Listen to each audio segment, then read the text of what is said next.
And that will says we are not having it anymore. Human race, get off your knees. What are you doing down there? Hey,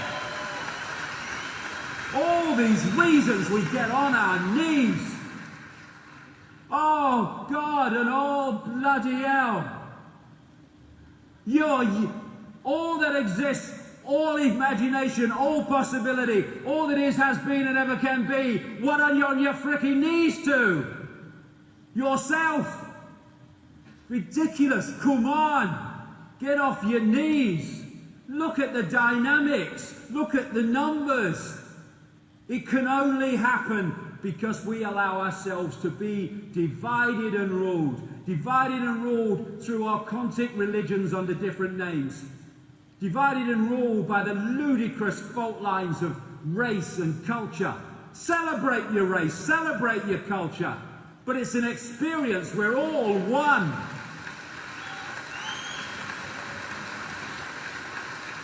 Divided and ruled by the ludicrous Liberal, Democrat, Labour, Conservative, Republican bollocks. Masks on the same face. Rich and poor, and all these bloody things. And there's another divide and rule that people forget about. Me, me, me. What divides me from everything else is I'll only do what I think is right for me in the circumstances that I face. Why don't we start responding and reacting to situations on the basis of what is right and what is just and what is fair in that situation for all concerned, rather than what is right for me.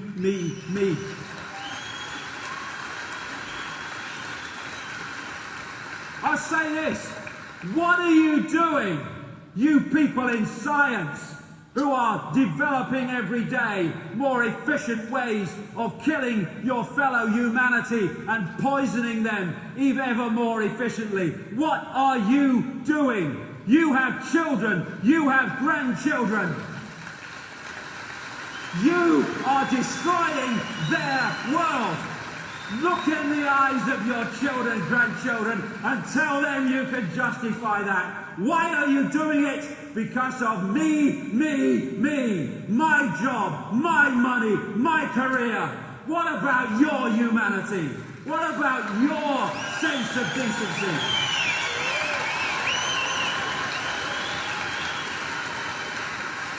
This is a guy called Donovan Hunter.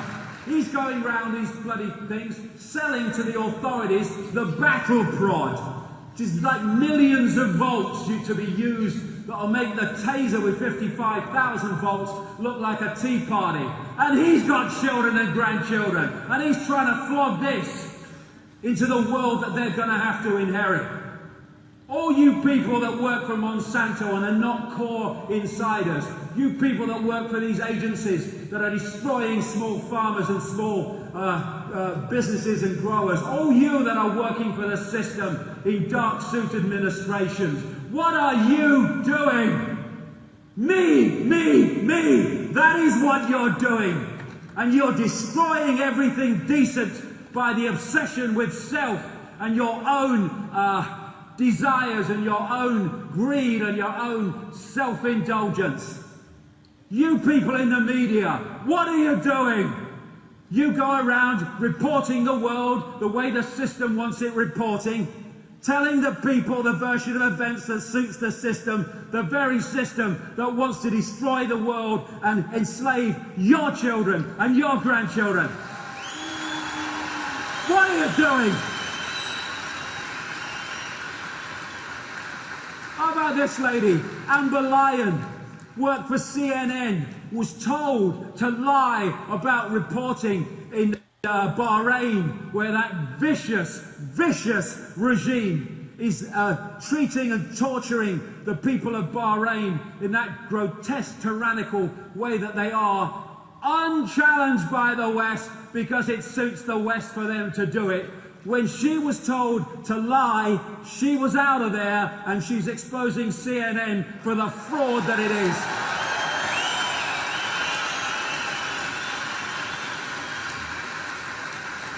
That's a journalist. And Hey, you know, every now and again I get approached by celebrities. Oh, you're doing a great job, mate. I think it's wonderful what you're doing. Okay, and what are you going to do? You're going to make a freaking film now, aren't you? You're going to make another bloody record. You're going to stand in front of tens of thousands of people. You're going to go on chat shows watched by millions of people. And are you going to bring this subject up yourself? No. Why? Me. How will it affect my career?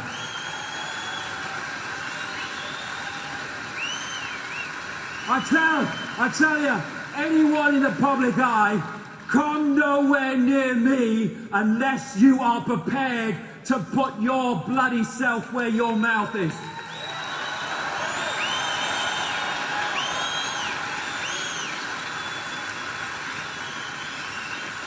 Walk the talk or walk the other way. And then all these people, there's some great stuff goes on the internet, and there's some great information passed around forums, but my God, there's some bollocks. I tell you what, oh my God. You know, I have sympathy for those that don't know what's happening because they've never come across the information, they just don't work in those circles. I can see that. I'm doing nothing because I don't know. It's more and more difficult to justify that, as I've said, but some people do. Okay, fair enough. But when people, not least through the efforts of others, have access to information about what's happening in the world and the direction it's going and what's at the end of this bloody rainbow, unless we sort it out, and their only contribution is abusing each other on the fricking internet and trying to abuse and undermine those who've got the guts to stand up and actually do something, that is beyond the cesspit for me, and far worse than people that don't know doing nothing.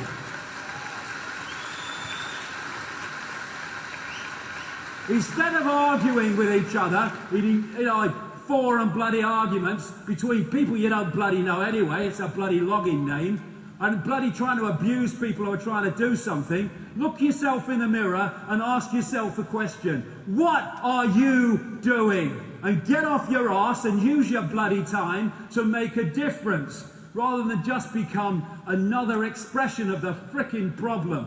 Oh, I've won the argument, he's not responded. Bloody hell. Walk the talk or shut the fuck up.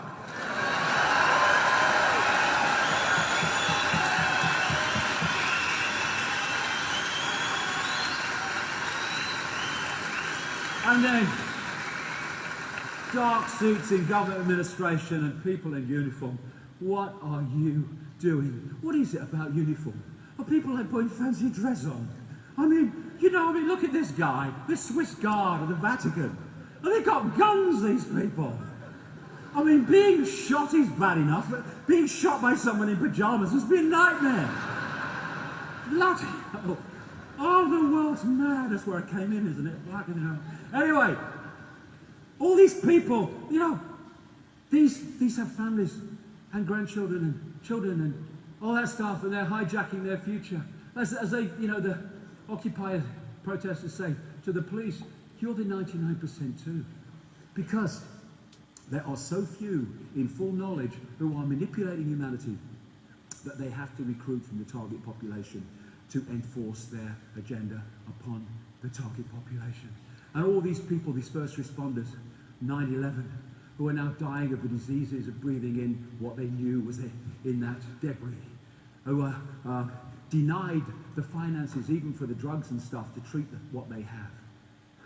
All these people losing limbs and losing lives in wars of conquest and wars of tyranny. I mean, defending and increasing the opium crop. This is the opium production in Afghanistan and the CIA control. This is since the takeover or the invasion. That was the little bit when the Taliban, I got a brief of the Taliban, I mean, don't start me off, but on this, look at it. The troops are defending the opium crop, and they're losing their limbs, and they're killing kids and things for it. Bertrand Russell said, many a man will have the courage. It's a funny thing, this, physical courage and moral courage. So often people find physical courage easier. Many a man will have the courage to die gallantly, but will not have the courage to say or even think that the cause for which he is asked to die is an unworthy one. It's about time they did.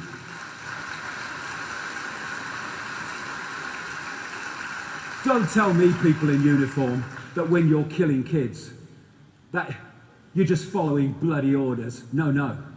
As Woody Guthrie said, I would like to see every single soldier on every single side just take off your helmet, unbuckle your kit, lay down your rifle and sit down on the side of some shady lane and say, nope, I ain't gonna kill nobody. Plenty of rich folks want to fight, give them the guns.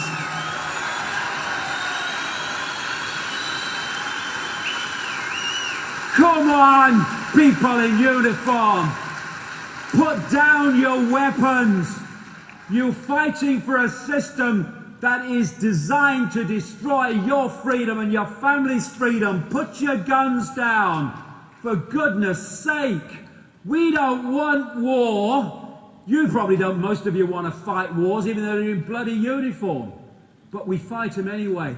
This is what Henry Kissinger said about American troops. They're dumb, stupid animals to be used as pawns for foreign policy. That's what they think of you. Oh, support the troops. There, support the troops while they're serving the system. And when they challenge the system, put them in a psychiatric freaking home because they must be mad because they're questioning 9/11.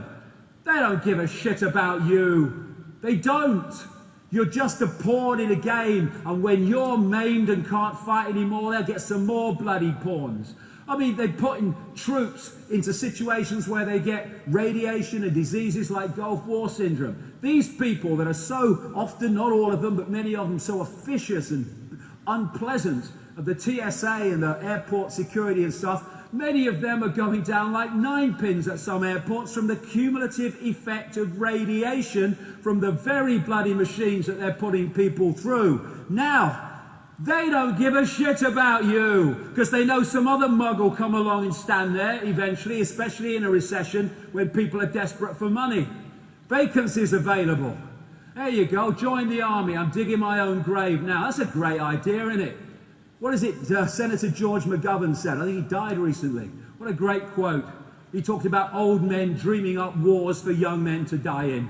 Well, come on, young men and young women. Stop bloody dying in them then and stop killing others in them. Make a choice. It's your power. And what do they bloody do to the people that survived the wars, eh? In old age, oh, support the troops. And they cut back their bloody benefits and cut them back. They don't give a shit about you. You can't bloody fight anymore. No use to us. Albert Einstein, the pioneers of a warless world are the youth that refuse military service.